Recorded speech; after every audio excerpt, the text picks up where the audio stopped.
the Kerala Governor Arif Mohammed Khan on the halal debate. Remember, 5 days ago, the Uttar Pradesh government banned products sold with a halal certification. This was hours after an official spokesperson had claimed that the tag was being used. We'll bring you more on that. But right now, the Kerala Governor Arif Mohammed Khan has waded into this debate. He said that any government should have the right to regulate unauthorized use of the label for business purposes. Let's listen into what he said, and then after that, we'll also connect with reporters. We'll bring you more context on this entire story.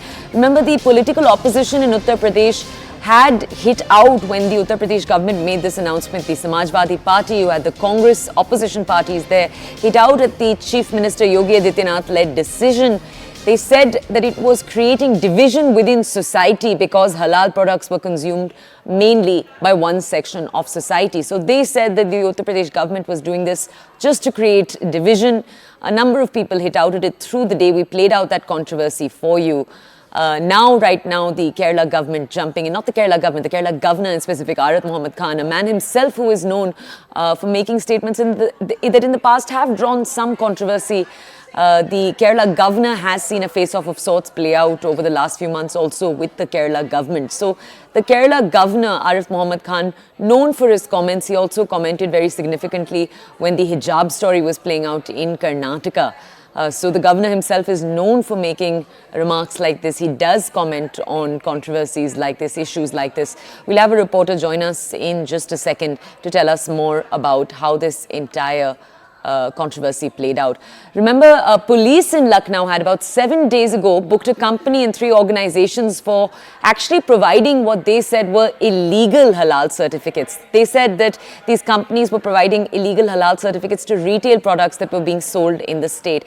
That's what the Uttar Pradesh government claims that they are hitting out at. They say that they're hitting out at essentially the tagging of products as halal that they have not allowed in the first place. So, for example, there was a point, according to the Uttar Pradesh government, where cosmetics, vegetables were all being labelled as halal and not halal.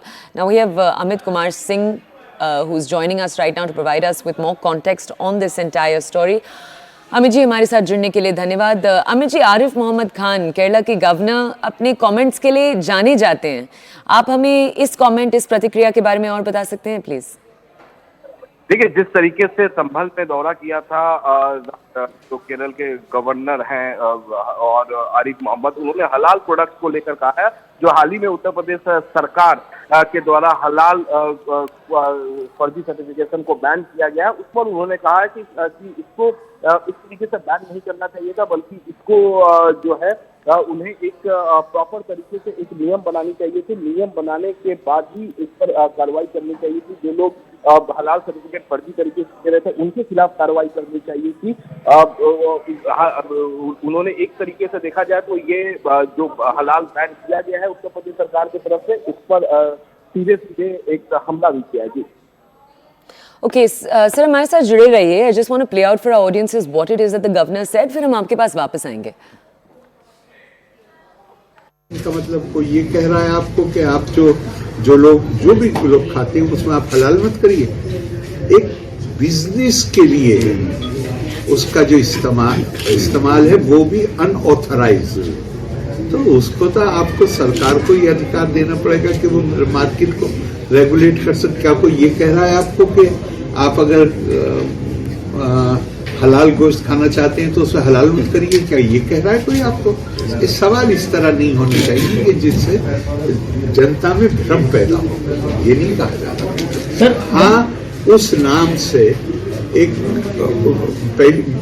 मेरा ये विषय नहीं है बोलने का, लेकिन मैंने सिर्फ इसलिए कहा क्योंकि धार्मिक भावनाएं जुड़ जाती हैं और फिर इस सवाल से ऐसे लगेगा जैसे कोई हलाल करने पर कोई पाबंदी लगा रहा है। वैसा नहीं है बिल्कुल। हाँ,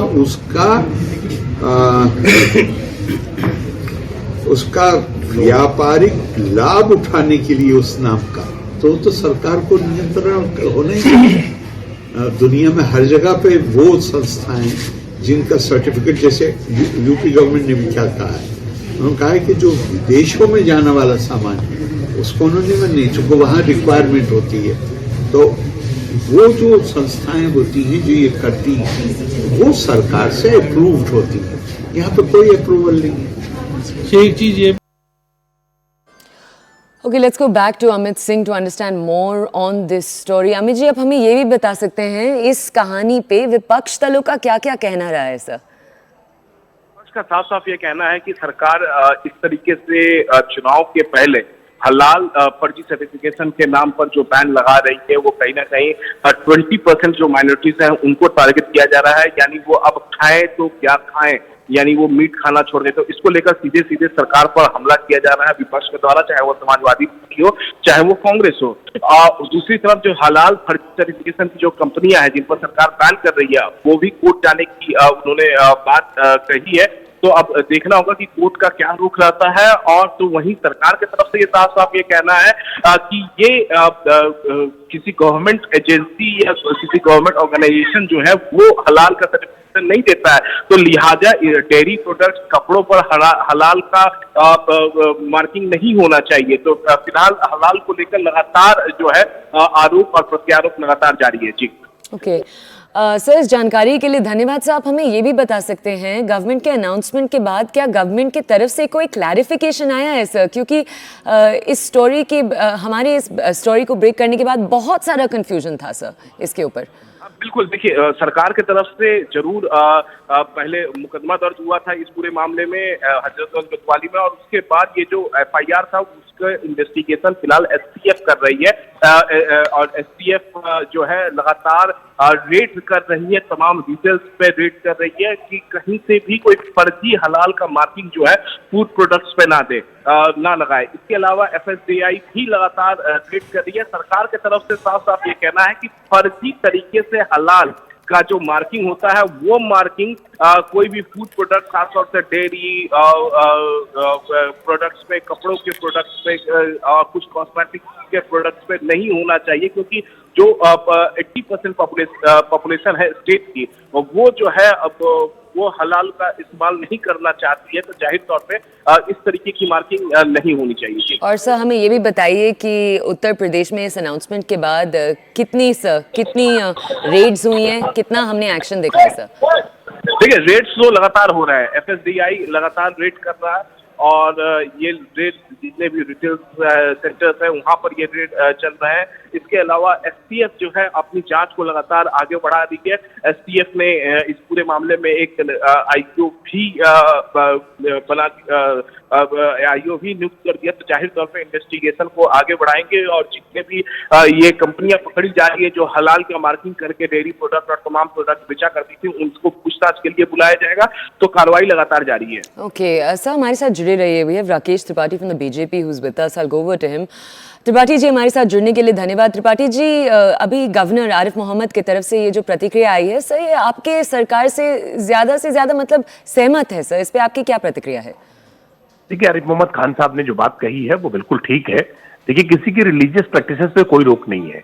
कोई मुस्लिम अगर नॉन वेजिटेरियन कोई खाना चाहता है और वो हलाल करके उसको खाना चाहता है तो इस पर किसी प्रकार की कोई रोक नहीं है। लेकिन हलाल सर्टिफिकेशन के नाम पर जिस प्रकार की धन उगाही हो रही थी, फर्जी तरीके से हलाल सर्टिफिकेट जारी किए जा रहे थे और वेजिटेरियन फूड्स के साथ साथ में तमाम ऐसे प्रोडक्ट्स पर जिनका हलाल से कोई वास्ता नहीं है, जिनका नॉन वेजिटेरियन से कोई वास्ता नहीं है, जिबह से कोई वास्ता नहीं है, इस्लामिक रिचुअल से कोई वास्ता नहीं है, उनके नाम पर बाजार का जो मजहबीकरण करने का प्रयास किया जा रहा था, ये कहीं ना कहीं बहुत खतरनाक था। और इसके नाम पर जो एक बड़ा अर्थतंत्र विकसित किया जा रहा था, निश्चित तौर पर ये चिंता उत्पन्न करने वाला था। इनको लेकर के जो शिकायतें मिली, उन शिकायतों के आधार पर उत्तर प्रदेश की योगी सरकार ने कार्रवाई की है।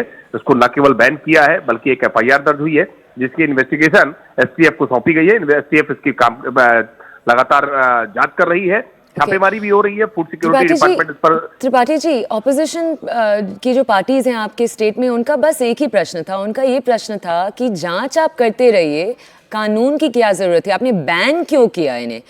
आप जांच करते रहिए, आप अपनी एजेंसीज पे ट्रस्ट रखिए। सर इस पे आपका क्या कहना था और भाजपा का क्या कहना है? नहीं देखिए, ये बात तो स्पष्ट है कि भारत सरकार के द्वारा किसी प्रकार का हलाल सर्टिफिकेशन के लिए किसी संस्था को अधिकृत नहीं किया गया है। हलाल सर्टिफिकेट पूरी तरह से मिथ्या छाप है जो कानूनन पूरी तरह से अवैधानिक है, गैर कानूनी है। और गैरकानूनी अगर कहीं कोई छाप बिक रही है, उसके नाम पर अगर कहीं कोई गोरख धंधा चल रहा है, तो निश्चित तौर पर सरकार उसको रोकने का काम करेगी। इसमें बैन करने के लिए कोई नए कानून नहीं बनाए गए हैं, मौजूदा कानूनों के तहत ही उसको बैन किया गया है। इसलिए इस बैन में कहीं कुछ गलत नहीं है। किसी को भी अधिकार नहीं है कि कोई किसी तरह की मिथ्या छाप बनाने का काम करे। ये बाकायदा जो इसके लिए कानून है पहले से, खाद्य समेकित विधि है 2006 की, उसके अधीन है कि आप किसी भी प्रकार की कोई मिथ्या छाप नहीं बना सकते हैं। और हलाल सर्टिफिकेशन के नाम पे मिथ्या छाप क्रिएट की गई थी, ये फ्रॉड है, ये गलत तरीके से अर्जित किया जा रहा था, इसलिए इसको सरकार ने बैन किया है। Okay, all right. Rakesh Tripathi ji, हमारे साथ जुड़ने के लिए धन्यवाद. That's the BJP once again defending. We've watched them, remember, take this line through the entire week that a ban was necessary. Opposition parties, however, have raised the same question again and again. What was the need for a ban? Why could you not continue carrying out raids across the entire state? They've argued that it is for the optics that the Uttar Pradesh government did what they did. Okay, we're going to move on from this story now. Let's take you now from this